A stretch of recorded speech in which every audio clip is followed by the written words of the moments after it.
Assalamualaikum warahmatullahi wabarakatuh. Perkenalkan, kami mahasiswa Pendidikan Biologi Angkatan 2021 Universitas Sriwijaya dari kelompok 4 Indralaya. Di sini kami akan mempresentasikan hasil diskusi kelompok kami mengenai katabolisme glukosa.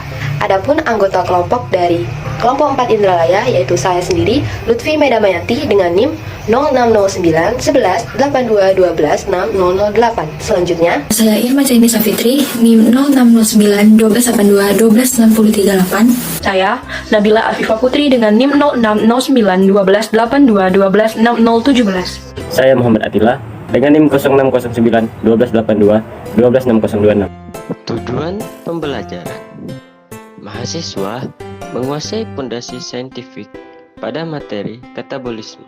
teori. Katabolisme adalah rangkaian reaksi kimia yang berkaitan dengan proses pembongkaran, penguraian, atau pemecahan molekul kompleks menjadi molekul yang lebih sederhana dengan bantuan enzim. Penguraian molekul ini menghasilkan atau melepaskan energi atau ATP yang digunakan organisme untuk beraktivitas. Salah satu molekul kompleks yang dapat diurai dalam reaksi katabolisme ini adalah karbohidrat. Karbohidrat merupakan salah satu biomolekul makhluk hidup yang tersusun atas monomer sakarida. Salah satu penyusun karbohidrat adalah glukosa. Reaksi katabolisme glukosa terdiri dari 4 tahapan, yaitu yang pertama glikolisis, yang kedua dekarboksilasi oksidatif, yang ketiga siklus Krebs, dan yang keempat sistem transfer elektron. Prosedur proyek: 1. Pelajari dan pahamilah materi mengenai katabolisme karbohidrat. 2. Rekamlah makanan yang memiliki karbohidrat dan rekamlah penjelasannya. Ketiga, editlah rekaman tersebut semenarik mungkin. Sampel, kentang, dan telur.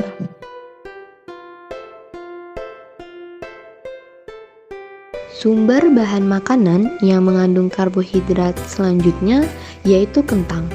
Menurut data dari Kementerian Kesehatan Republik Indonesia, dalam 100 gram kentang mengandung 13,5% karbohidrat. Menurut Dr. Halomuan Hutagalung, jenis karbohidrat yang ada dalam kentang berbentuk pati dan gula sederhana. 100 gram telur mengandung 1,1 gram karbohidrat. Mengonsumsi telur akan memberikan tubuh asupan energi, protein, serta vitamin yang diperlukan untuk beraktivitas dan menjalankan fungsinya. Selain itu, beberapa zat gizi dalam telur dapat menyehatkan tubuh dan mengurangi resiko penyakit. Uji karbohidrat. Untuk mengetahui kandungan karbohidrat yang ada pada sumber makanan, kita dapat melakukan berbagai macam analisis atau uji sampel bahan makanan tersebut, seperti uji Molis, uji iodin, tes Barfoot, tes Seliwanov, dan uji Benedict. Yang pertama yaitu uji Molis. Pada uji ini dapat menganalisis semua jenis karbohidrat yang ada pada bahan makanan yang diuji. Pada tes ini, bahan makanan yang mengandung karbohidrat akan menghasilkan reaksi berwarna keunguan. Dalam reaksinya, gula akan bereaksi dengan alkana dalam lingkungan asam, kemudian akan membentuk warna ungu pada turunan struktural. Yang kedua, yaitu uji biodin. Uji biodin mengambil prinsip sifat serap molekul polisakarida yang mengandung rantai glukosa dan membentuk heliks. Ruang antara heliks ini mampu menampung iodin. Jika sumber bahan makanan mengandung karbohidrat, akan menunjukkan reaksi biru keunguan. Yang ketiga yaitu tes Barfoot. Tes ini bertujuan untuk menguji kandungan gula produksi atau monosakarida dalam bahan makanan. Pada sampel yang positif mengandung monosakarida, maka larutan reaksinya akan menimbulkan endapan pada larutannya. Uji Seliwanov yang berguna untuk menguji kandungan ketosa dalam bahan makanan. Pengujian karbohidrat dengan metode ini dilakukan dengan cara mencampurkan bahan makanan yang sudah berbentuk cair dan reagen Seliwanov dalam tabung reaksi.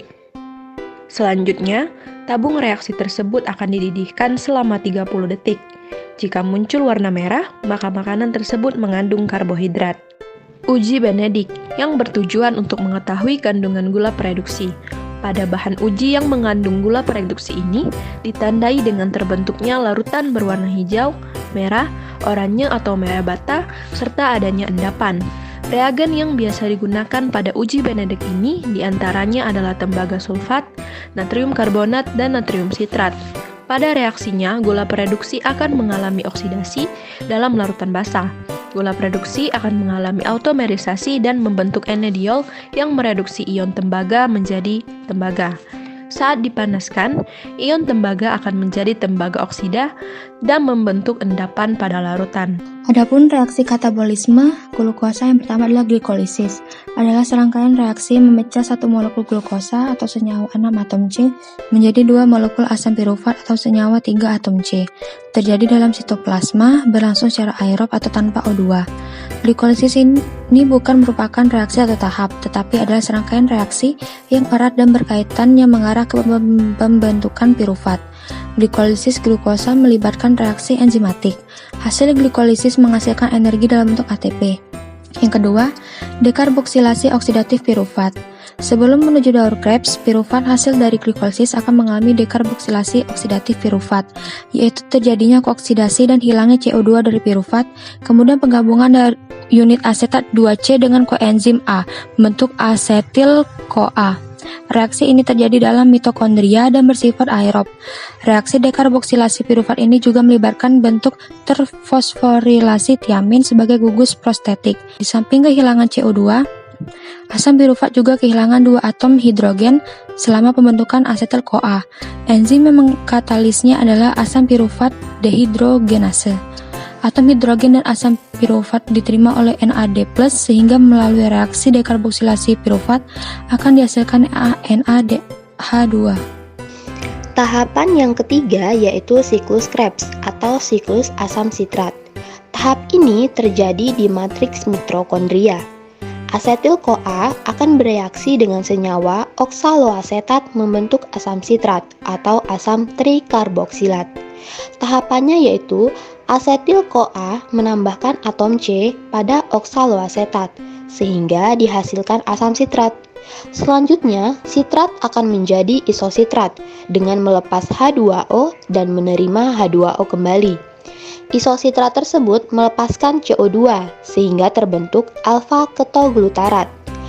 Alfa-ketoglutarat tersebut melepaskan CO2 dan NAD sebagai akseptor atau penerima elektron untuk membentuk NADH dan menghasilkan suksinil-CoA. Selanjutnya, terjadi fosforilisasi tingkat substrat pada pembentukan GTP atau guanosin trifosfat dan terbentuk suksinat. Selanjutnya, ada pembentukan fumarat melalui pelepasan FADH2. Selanjutnya juga fumarat terhidrolisis atau mengikat satu molekul H2O sehingga membentuk malat. Dan tahap terakhir yaitu pembentukan oksaloasetat melalui pelepasan NADH2. Dari hasil siklus Krebs atau siklus asam sitrat ini akan dihasilkan 4 CO2, 6 NADH2, 2 FADH2, dan 2 ATP. Tahapan yang keempat yaitu sistem transfer elektron. Sistem transfer elektron merupakan serangkaian peristiwa pemindahan elektron dan ion hidrogen. Selama 3 proses sebelumnya, dihasilkan beberapa reseptor elektron yang bermuatan akibat penambahan ion hidrogen. Reseptor-reseptor ini kemudian akan masuk ke transfer elektron untuk membentuk suatu molekul berenergi tinggi, yaitu ATP. Reaksi ini berlangsung di dalam membran mitokondria. Reaksi ini berfungsi untuk membentuk energi selama oksidasi yang dibantu oleh enzim pereduksi. Elektron berenergi pertama-tama berasal dari NADH2, kemudian ditransfer ke FMN atau flavin mononukleotida, selanjutnya ke Q, sitokrom C1, C, A, B, dan A3, lalu berikatan dengan H yang diambil dari lingkungan sekitarnya, sampai terjadi reaksi terakhir yang membentuk H2O. Dari tahapan glikolisis menghasilkan 2 NADH2. dekarboksilasi oksidatif menghasilkan 2 NADH2 dan siklus sitrat menghasilkan 6 NADH2, sehingga dalam sistem transfer elektron terdapat 10 Na2H yang masuk. Kemudian 1 NADH2 dioksidasi akan dihasilkan 3 ATP. Dengan demikian terdapat 30 ATP. Kemudian dari siklus asam sitrat dihasilkan 2 FADH2. 1 FADH2 akan dihasilkan 2 ATP sehingga akan menjadi 4 ATP. Maka dari itu, dari tahapan sistem transfer elektron akan dihasilkan energi sebanyak 34 ATP. Terdapat bermacam-macam monosakarida yang menyusun karbohidrat. Berdasarkan gugus fungsionalnya, terbagi menjadi aldosa dan ketosa. Berdasarkan jumlah atom, terbagi menjadi triosa, tetrosa, pentosa, serta heksosa. Jika 1 mol glukosa dikatabolisme sampai siklus Krebs, berapa energi yang dihasilkan? Dari reaksi glikolisis didapatkan 2 NADH2 dan 2 ATP. Dan dekarboksilasi oksidatif didapatkan 2 NADH2, yang selanjutnya siklus Krebs didapatkan 6 NADH2, 2 ATP, dan 2 FADH2. Maka dapat ditotalkan 10 NADH2, 4 ATP, dan 2 FADH2. Kemudian 1 NADH2 dihasilkan 3 ATP, maka 10 NADH2 dikali 3 didapatkan 30 ATP. Dan 1 FADH2 dihasilkan 2 ATP, maka 2 FADH2 dikali 2 didapatkanlah 4 ATP. Dengan demikian, 1 mol glukosa yang dikatabolisme sampai siklus Krebs menghasilkan energi dalam bentuk ATP dan didapatkan totalnya ada 38 ATP. Pada kelompok eukariot, hasil bersih energi ATP sebanyak 36 ATP. Hal ini dikarenakan adanya perbedaan jalur yang dilalui. Tahapan glikolisis terjadi di sitoplasma, sedangkan tahap berikutnya terjadi di mitokondria. Perpindahan dari sitoplasma ke mitokondria membutuhkan 2 ATP untuk melintasi membran mitokondria. Oleh karena itu, hasil bersih dari 1 mol glukosa yang dikatabolisme tahap glikolisis sampai siklus Krebs pada kelompok eukariot sebanyak 36 ATP. Kesimpulan, katabolisme adalah reaksi pemecahan molekul kompleks menjadi molekul yang lebih sederhana dengan bantuan enzim. Salah satu molekul kompleks yang dapat diurai dalam reaksi katabolisme ini adalah glukosa. Reaksi katabolisme glukosa terdiri dari 4 tahapan, yaitu glikolisis, dekarboksilasi oksidatif, siklus Krebs, dan yang terakhir, sistem transfer elektron.